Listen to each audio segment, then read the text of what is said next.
What's up, Facebook Live? Welcome. Y'all are going to be sideways today. It looks like it might work out this way for you. Let's see. Let me see if I can rework this. Welcome, everyone. As you're tuning in, I'm trying to fix our little setup here to see if I can get it to work. Welcome, everyone. Today we're going to be talking about... I was kind of stumped. I have Monday through Friday planned out, but I didn't really plan anything for the weekends, so I figured I'd be just hanging out and relaxing. So I'm going to jump on here and riff about a little insight I saw this morning. Also, we can probably use this for an awesome Q&A session. If you have anything you're struggling with or interested in or fascinated about, please let me know. We could dive in a little bit on that topic. Today we're talking about a little insight I saw this morning, which was fascinating. And I'll tell you about it in a moment as you're tuning in, and I see those numbers populating up there, so welcome. I'd love to know where you're tuning in from and 3 things you're grateful for. As always, to start with those automatic positive thoughts. Welcome, everyone. Give a few minutes for everyone to start populating. Also, we have not yet picked the winner from yesterday. I'm going to do so probably right after this. I just got home, and we're leaving real quick right after this, so I will let you know as soon as we're done. Welcome. Love to know 3 things you're grateful for and where you're tuning in from in the comment section right below. I'm going to get the podcast started and we'll dive right in. Oops. Did not do that right. Let me fix it real quick. Get rid of this one. Welcome, everyone. Remove track. There we go. Go to the top, record. Welcome. Love to know where you're tuning in from. 3 things you're grateful for. Hey everyone, welcome back to the Learn It, Live It, Give It podcast and Facebook Live. For those of you who are on with us, welcome.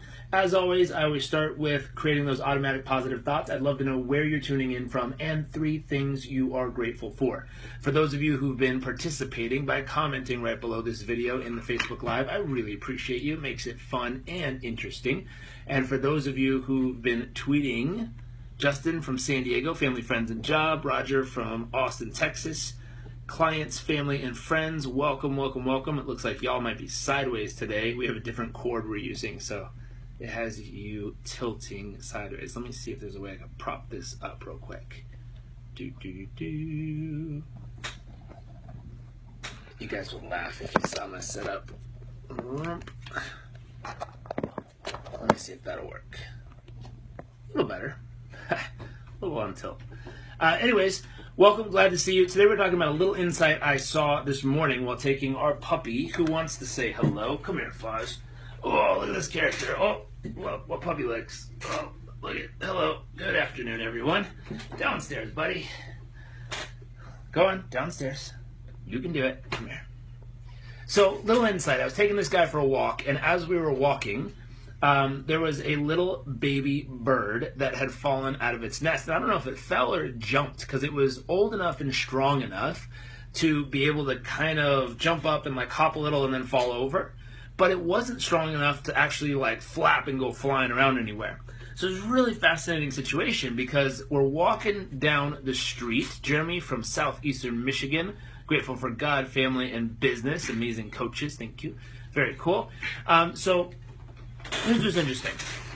We're walking down the road and we see this little bird fall out of the tree. And what's fascinating is at first I didn't see him, but Foz, our puppy who you just met, saw him. And Foz went to go take a big old chunk of bite out of him. And I caught him right before he got him. He growled and I looked down to see what he was growling at. And I saw him almost get the bird and I pulled him back just in time. So he didn't get him, but he scared him. And that little bird started hopping real quick. And running away from Foz. So I picked Foz up and I tried to figure out what was the bird doing. And here's what was fascinating, is I was observing this little bird and he was strong enough to kind of hop around and move, but he wasn't strong enough to really fly. And so I'm guessing what happened is he probably propped himself up and tried to fly but fell out of the nest. And as I watched him, what was really, really fascinating was it would take, if you guys could see my puppy, he's going nuts. He wants to say hello, I guess, or go for a walk. Probably a walk. But as I was watching this little guy, what was really fascinating is he'd hop, hop, hop, hop, hop, fall. Hop, hop, hop, hop, fall. Hop, hop, hop, hop, fall. And as we got close to him, we heard lots of chirping going on, and we noticed his parents had flown down and was trying to fend us off by chirping at us and becoming aggressive towards us to get us to back up a little bit. And so what landed up happening was I watched him for a second, and it's really fascinating because a lot of times we're given gifts, we're given talents, things that we have the ability to use. In this case, bird's case, it was his legs and his wings. And a lot of times we don't really put these things to use. And you'll see people kind of do what the baby bird was doing, where it'll kind of try, give up for a while, kind of try, give up for a while, kind of try, give up for a while. And what's fascinating is I'd love to know, I see this all the time in coaching clients, where they'll start building up what they're excited about, and they'll finally go for it. And when they go for it, they'll stand up and they'll take a couple hops in the right direction. And as soon as they start to lose a little bit of momentum, or they're not quite getting the results they imagined right up front, they'll immediately just kind of plop down. And what's fascinating is not all of them stand back up and keep going. Some of them plop down and then just stay down. And they're like, well, I guess I'm not supposed to be good at X. I guess working out's not for me. I guess this, starting my own business isn't really my thing. I guess, and you can insert story here. But they start telling themselves a story about whatever they thought they were trying to do. It didn't work out perfectly. In their mind, they imagine themselves like your first flight, your first business, your first sales career job. Here's what it's going to be like. You're going to advertise yourself and put up a website, and magically overnight, you're going to have like a lineup of customers down the road, of people just fighting to work with you. You're going to send out one mailer and have hundreds, if not thousands, of phone calls. And trust me, I remember my very, very first time I ever released a product. Quite humbly, I can tell you the story from this side of the journey, which is funny. Is I was watching what all these other people did and how it went for them and what they said happened in their big revealings of their products and all this other stuff. And I remember getting to the day of finally releasing our first product, and I was nervous, I was excited. We had team members working on it. We had all these other people in different places, and I was like, dang. And I listened to what could possibly go wrong in the revealing or the opening of a brand new system or product. And I remember hearing like your merchant account could get stalled. So all these things. And so I made all the precautions. I did all my homework, figured out what could possibly go wrong or right. And then literally I went and I made sure all of them were taken care of. I called our bank. I called our merchant account. I had a backup customer service team waiting. I had this whole thing set up. And this was our very, very first time of releasing a product. And what was fascinating is, I woke up early on the day. I practiced everything. I double checked all the links and everything. And then we did it. I remember like waiting and this is interesting, and waiting and waiting. And I remember like that first email that came through that was like, you made a new sale. And I was like, we're winning. And it was so exciting for like a half second. And then it just went quiet for like 2 days. And I remember being slightly embarrassed because, I had prepped our team and our bank and everyone we work with. I had prepped them for the fact that, it was going to be a huge, huge, huge opening here for this product we were releasing. And I had really, truly believed that was going to happen. And whenever I've worked with someone who's in a startup position, you tend to hear this kind of story where they really, truly, excuse me, our puppy's trying to chew on stuff. He's a little excited this afternoon. They really, truly believe that the day they open their store, the day they open their brand new business, the day they roll out their new product line, that it's just going to happen. And it's kind of like that baby bird believing, hey, the moment it steps over the edge of the nest, I'm sure he's not imagining himself plummeting towards the ground, bouncing off the cement, and then somehow trying to avoid a puppy who's coming after him. I'm guessing, that little bird imagined himself jumping off and soaring like an eagle through the sky and, flying around and doing all these amazing things in the air. But that's not quite how it turns out usually the first round. And so what I would love to know is, what are you starting or getting back into? It happens the same way. Let's say you've been an avid athlete for decades of your life. You take a decade off or a few years off, and then you magically come back And in your mind, you remember yourself jumping further and, jumping higher, running further. You're so much quicker than you used to be, so much stronger than you used to be. And then you get back to the gym or you get back to the track and you put yourself to the test and it doesn't quite turn out as you imagined. Whatever that is, what I would love to know is what's the story you tell yourself when it doesn't work out? It's a fascinating thing to hear from other people. What's the story you use most often when it doesn't quite turn out the way you want on that first or second attempt? Meaning it's your very, very, very first time ever trying it, or it's the first time you're back in the mix and it's been a while. What is your story? Do you tell yourself, like, it's okay, you live and you learn, and you just kind of shrug it off? Do you decide in that moment, hey, maybe I'm not meant to be a flyer? If you remember, there was a movie called Land Before Time. Hold on one second. Give me these papers. No shredding. If you remember, there was a little movie called Land Before Time, and there was a character as a kid, I remember it, called Ducky. And Ducky did not believe he was a flyer. I think it was Petrie, the little flyer thing. And it was really fascinating because he didn't have the confidence to fly, and every time he tried to fly, he'd fall. And so he believed his belief was he's not a flyer. So I'd love to know, what is it in your life that you've been focused on that you really, really want to get yourself going on, and you've had maybe 1, 2, maybe 3 or 4 kind of rough starts, meaning you might have jumped off and taken a nosedive. And whatever that area is, what beliefs have you formed around your identity of who you believe yourself to be in that area? Have you just said, hey, I'm persistent and I'll figure it out eventually? Do you shrug it off like it's no big deal? Have you formed an identity that says, listen, I'm not that. I'm not a flyer. I'm not a businessman. I'm not a, great X athlete or whatever it is that you're focused on. Now, this also happens, if you want to dig real deep, it happens in, let's see, Mr. Atif. No university gave me admission in Canada as I did not have any research publications. Interesting. What are the areas which I should focus on? This is why I tell myself. Okay, so if it doesn't work out for you, you step back and say, listen, what do I need to focus on to get the progress I want? However, getting into publications now. After getting into publications, I feel like there's a longer story here that's coming in piece by piece, but I like it. So here's the thought. Whatever this area or category is, what I'd ask you to share, now after getting into publications, you have a PhD. Congratulations. Very, very cool.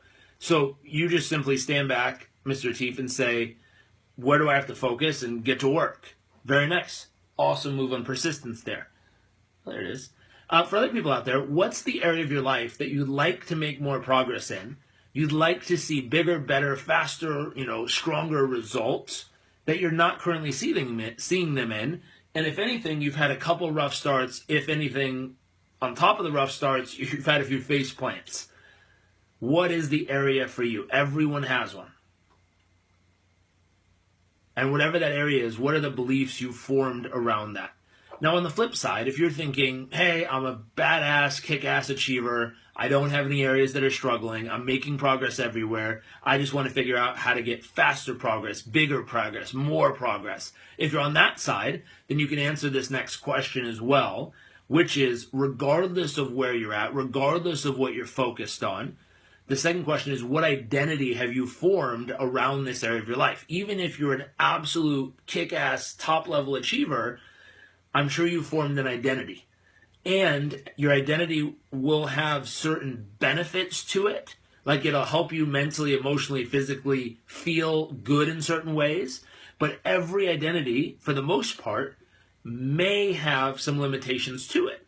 So if you say, listen, I'm a high-end, top-level achiever, wonderful. So I'd ask you, what's the benefit of that identity? I'd also ask you, what's any limitation that could exist around that identity? Because what you'll find is something I mentioned to, I think it was Robert yesterday. He's a high-end achiever. He knows what it is to slam on the gas pedal. He knows what it is to go, go, go, go, go, and make big things happen. But the part of his identity is he's so built on making stuff happen. The only part that I mentioned to him yesterday it might be missing is the ability to rejuvenate just as powerfully. And the analogy we use is a race car. You got to be able to say, hey, I can slam on the gas and go, go, go, go, go, but I can also pull into the pit stop and I know what to do in 15 seconds or 5 minutes of my day to instantaneously refuel my mind, body, and emotions. And you got to wrap that secondary part of your identity, which is I know how to refuel just as fast and just as powerfully as I know how to slam on the gas and go. And that's a secondary element of the identity. So let's see what people are saying here real quick. Sherry says, keep going forward, never give up. In my case, I own and run many things, so I can turn to either. Very cool. Mr. Chief, now 6 years later, I have 46 publications across the globe. Congratulations. Ricardo, getting capital for my startup. Instantly. Interesting. So if you struggled with getting capital for your startup and it didn't turn out the way you imagined, my question is, what identity have you formed around who you believe yourself to be? Are you still a work in progress? Are you still a man on a mission? Are you, going to build it from, are you a startup founder? Are you going to just piece it together and make it work? Are you resilient? Or are you someone who's questioned the entire identity of like, well, maybe I'm not meant to do this? I'd be curious. Joanne, lots. Every area affects other area. They're a mirror for each other. They absolutely are. Justin, I'm going back to old sales campaigns that require more discipline. I'm starting to tell myself I need to work harder and not half measure to get results. There you go. The story was healing acne out of my face, and after dozens of trying that didn't succeed, I was kind of just telling it that it was important enough for me to find the solution. But finally I improved my nutrition and I'm starting to get significant results. Very cool. All right, so it seems you had to change a different part of your identity. Which was, instead of trying to solve the, instead of trying to solve the end result that was happening, you sound like you're going back to solve the source. Instead of solving the symptom, now you're solving the cause, which is really smart. Most people say, oh my God, I have acne, I need to put cream on, I need to do all this stuff on the outside to try to get it to stop. But the truth is, that's not what's causing it usually. What's causing it is stress. What's causing it is diet. So in this case, to fix the identity of someone who no longer has acne, you have to go in and change the identity of, I'm going to be a uber healthy person in your diet and routine, mental diet, emotional diet, physical diet, which will change the whole output of what's coming out of your pores and what's trying to get out of your body.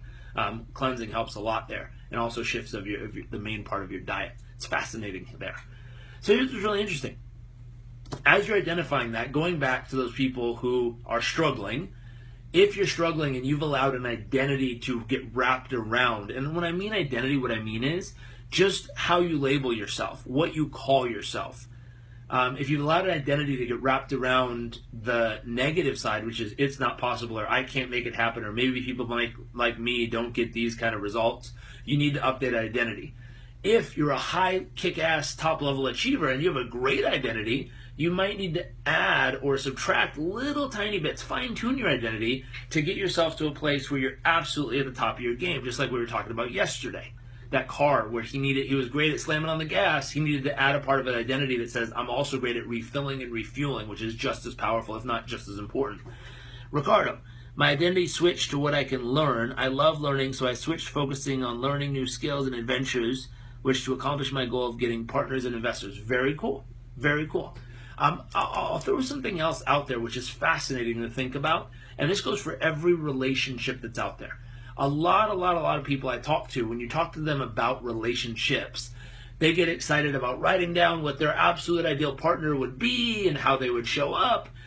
They get excited about writing a list of who they need to be to attract that kind of partner. And what's interesting, though, is when you ask them, like, what's the purpose of a relationship, a lot of people will say stuff like, I want someone to share life with. And they'll go through all these different things that they believe it's about. It's about partnership or love. There was something I ran across recently that shares, there's 4 different reasons why people get into relationships, which was fascinating. And in that, in looking at all the different reasons, the one thing I found consistent that's really important is if you want to get into a relationship, even a business partnership with someone, really, really, truly focusing on what is it that I'm bringing to the table that I want to share with them so bad that it literally hurts not sharing it.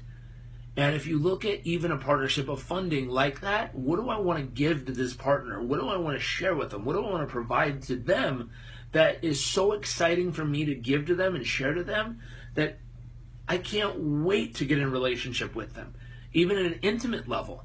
You know, so many people go to a relationship to try to get something. I'm going to this funding partner because I want something from them. I'm going to this, good-looking man or woman because I want their attention. I want their love. I want their connection. I want their humor. I want something from them.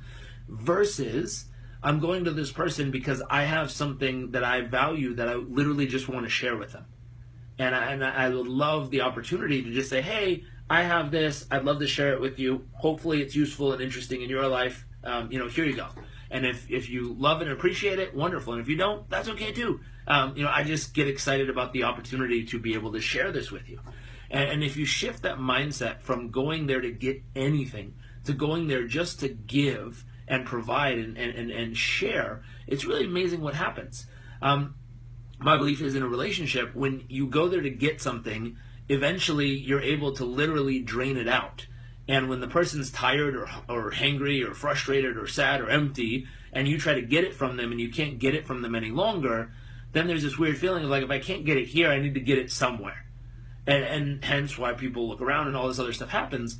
Versus if you're going there with the main core first intent is just to give, if it's ever, not happening, you just need to give more. You just need to share more of what it is that you showed up with. And it's amazing. And all the magic shows up. If you've wired yourself to get that high, to get that excitement, to get that love, to get that connection, to get that fulfillment from serving and giving. It's really amazing what happens when someone just switches that little piece. And it means you still can receive. It's just not the primary reason you're there. It's not the first and foremost reason why you showed up. It's kind of a secondary, like, yeah, I'd love to receive too, but what really excites me, what really lights me up, what really brings me to life is the ability to go there and literally just give to that other person. And just the act of giving, regardless if they even receive it or not, the act of just bringing it up and sharing it is what makes me feel so alive and loved and appreciated and connected and all this other stuff in a relationship. It's a really wonderful little shift there. So Ricardo, just a thought, even with your funders, if you just make the primary reason you went to these people to share it with them or give something to them versus to try to extract money out of them, it might change your perspective. Another thing is we do a little bit of consulting on the side for people in your position, and we both sides. We talk to the people who are the funders of startups, and what we help them do is understand human dynamics, stages of life, why people are doing what they're doing, all the fundamentals of psychology behind the people you're talking to, so that they understand you so well, they literally get where you're at in life, what you're up to, what's next, why you're doing what you're doing, and all the fundamentals that's driving you as a human being, so that they can better assess if it's a smart idea to give you X amount of capital at this moment and stage of your life.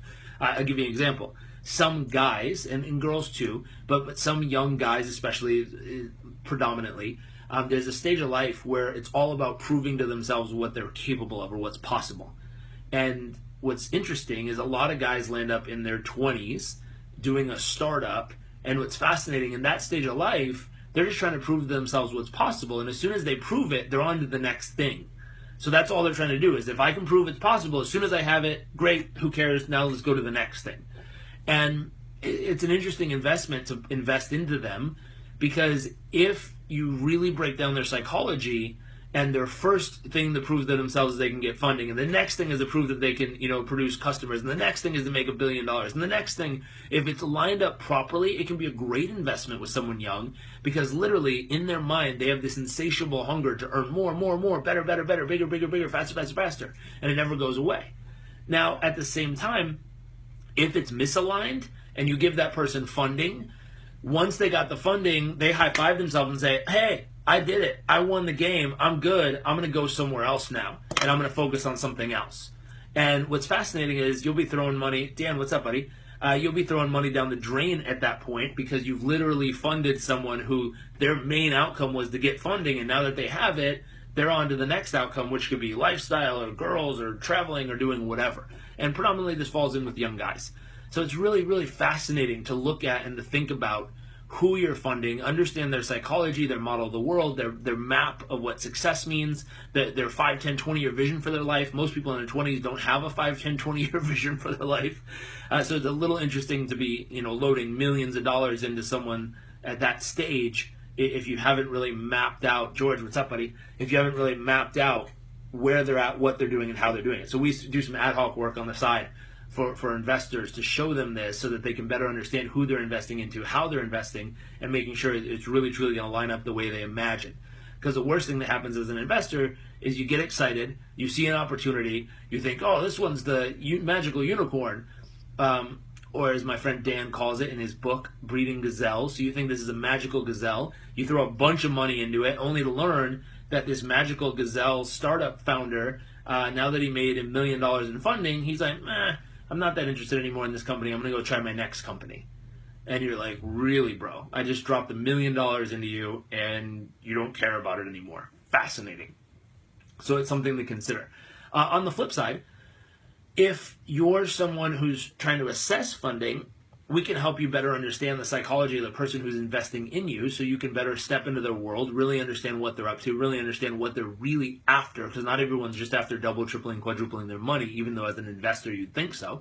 Sometimes they're after feeling powerful, sometimes they're after being part of something bigger than them, sometimes they're after the newest next best thing, but understanding their needs and driving force of why they're investing and why they want to be a part.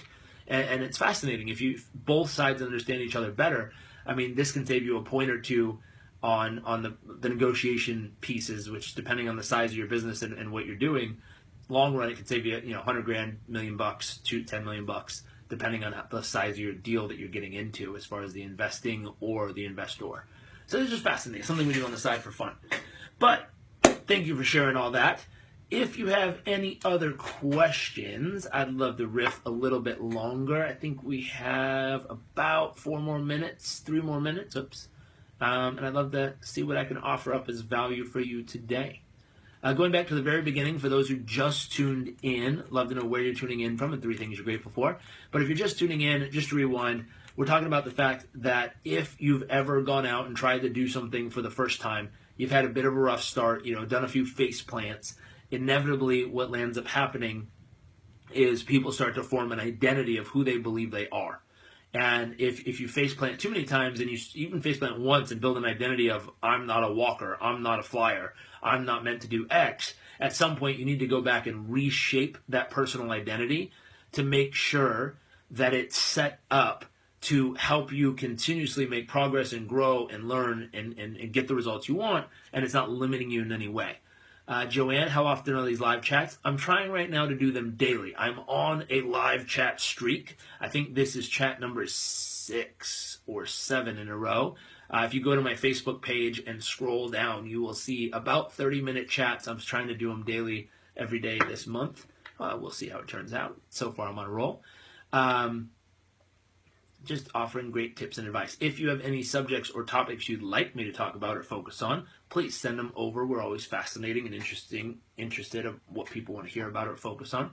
But today we're talking about the fact of identity, especially if you flop a couple times. On the flip side, if you have a massive, badass, overachiever identity, you kick ass, you totally take names, you dominate at what you do, you might need a slight addition to your identity, which is if you're a race car and you're great at slamming on the gas and flying around the track again and again and again and again and again, you might need to make sure that you focus on refueling and making refueling and literally building back up mentally, emotionally, physically. So in a car example, it would be getting used to pit stopping and realizing how important a pit stop is, figuring out how often you need to pull into a pit stop, new tires, clean a bug off your windshield, refuel with gasoline as a car, all that stuff to get yourself to run at your absolute optimum speed. So for some people, and according to research, that means 30 minutes of total absolute focus, 5-minute break where you refuel, amp up your emotions, fill back up mentally, physically, and then bam, get to work. 30 minutes of total focus, one activity at a time, come back, 5-minute refuel break. 30 minutes of focus, refuel break. On the 4th round, you do a 15-minute break and then repeat the cycle all throughout the day. Now, if you did just that over the next few days, you'd see your productivity massively increase. And what I mean by is one single focus for 30 minutes there. All that means is you only focus on literally one thing. Shut off your phone, shut off your computer, shut off every distraction, put a note on your door, go get one of those quickie mart signs that says be back in 15 minutes, slap it on your door, 30 minutes, and literally get to work. Sit in your office, focus on one single thing for 30 whole minutes, and at the end of 30 minutes, take a pit stop. So pull into your pit. You want to preset this up. Maybe you have a rebounder, maybe you have some breathing techniques you do, maybe you have a quick meditation, maybe you do some push-ups, sit-ups, some air squats or jumps, maybe some hydration, but anything that would refuel you mentally, emotionally, physically, spiritually, so that the next 30 minutes you're primed and you're ready to just get at it and go crush it. Just a thought there. George, Tucson, Arizona, grateful for being here. My health, beautiful day, awesome. Ori, how can I be helpful to you, Jairek?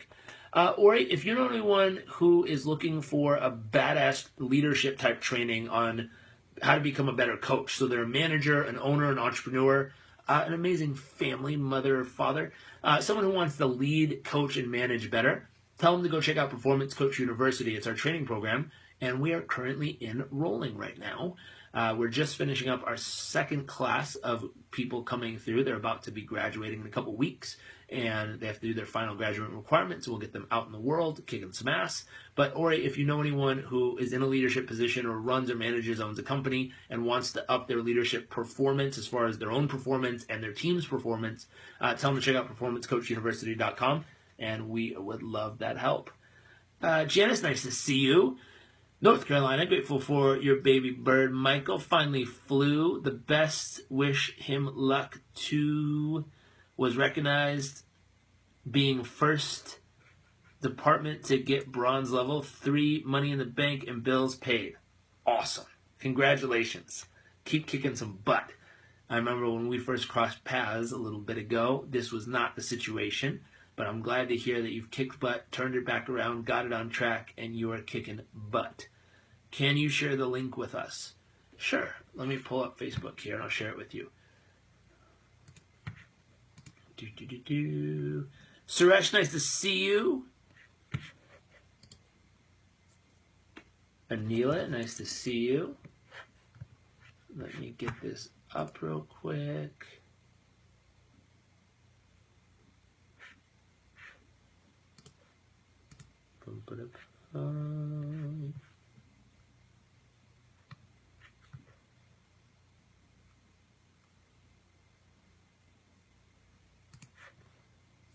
Here you go.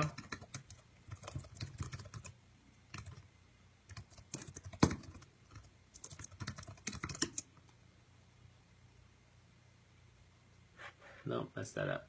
Hold on one second. Try it again.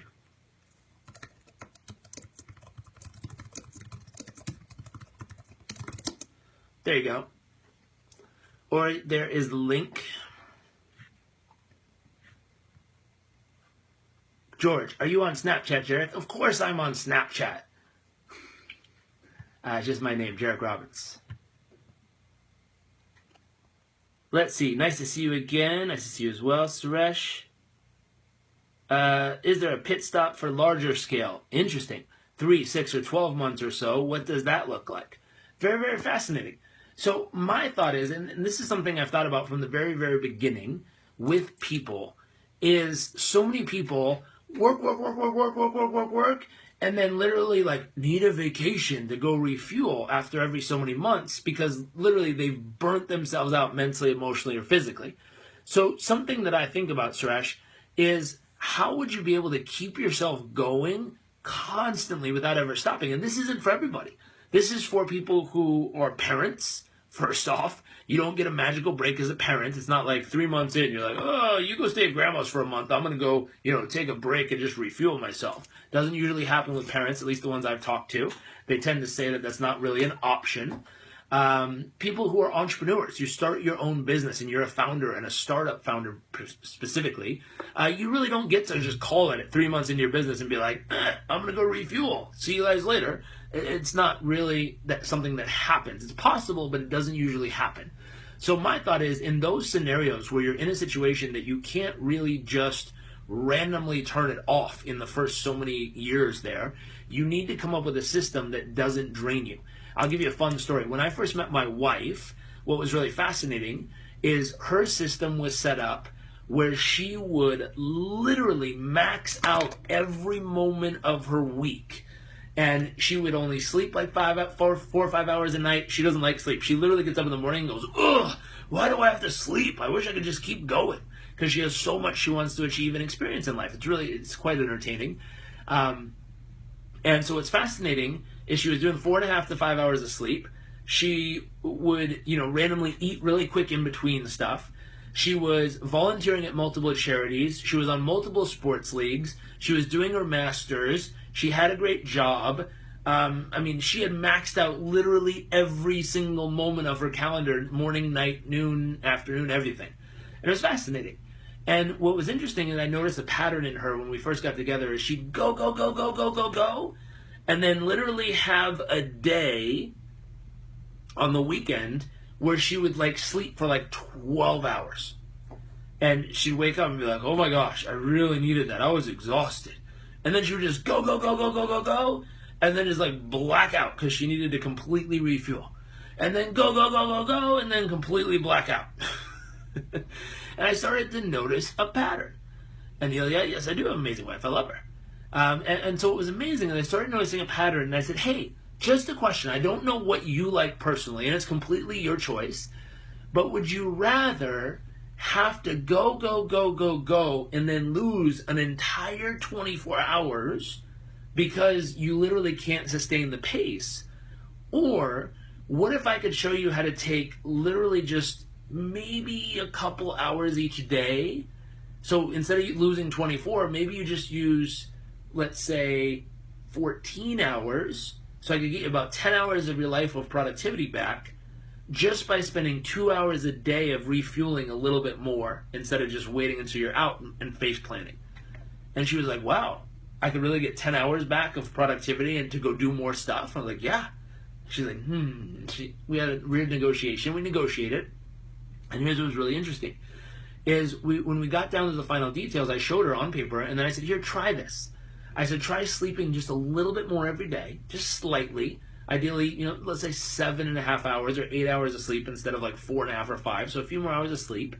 And then I said, what I wanted to start doing with you is if you imagine the beginning of the day and the end of the day, I want to take these two pieces of the day, and let's use it to mentally, emotionally, physically, and spiritually fill and fuel you up to the highest level of capacity, and then let you storm through the day as fast as humanly possible and go, go, go, go, go, go, go. And then at the end of the day, we'll have a cutoff time, and literally we'll take those last few hours and just refuel, and prepare to have the most magical and amazing sleep ever, and then start it first thing in the morning again. And you'll never need to take a full 24 hours to recoup because you'll be constantly refueling as you go. The best analogy I use for this is they have certain planes in the Air Force where they call it a refueling mission, where certain planes they've made that can literally fly up into the air, can back up, drop a fuel line out the back, and connect to another jet, and they can refuel this jet in the air while it's flying, unhook the cable, and the jet just peels off and can keep going because literally it just refueled in the air while it was still moving. I think it's remarkable. And I always tell people, it's up to you. Everyone's different. But if I could help you literally refuel while you're still in progress and in process of moving and on track and on pace, would that help you or hurt you based on how you like to live and what you like to do? And most people tell me, wow, if you could teach me how to refuel while I'm actually moving, that'd be remarkable. How do you do that? And it comes down to 30 minutes of total focus, 5 minutes of refueling, 30 minutes of total focus, 5 minutes of refueling, 30 minutes of total focus, 5 minutes of refueling all day long. And what happens is at the end of the day, you don't need to stop. You're completely mentally, emotionally, physically, spiritually full.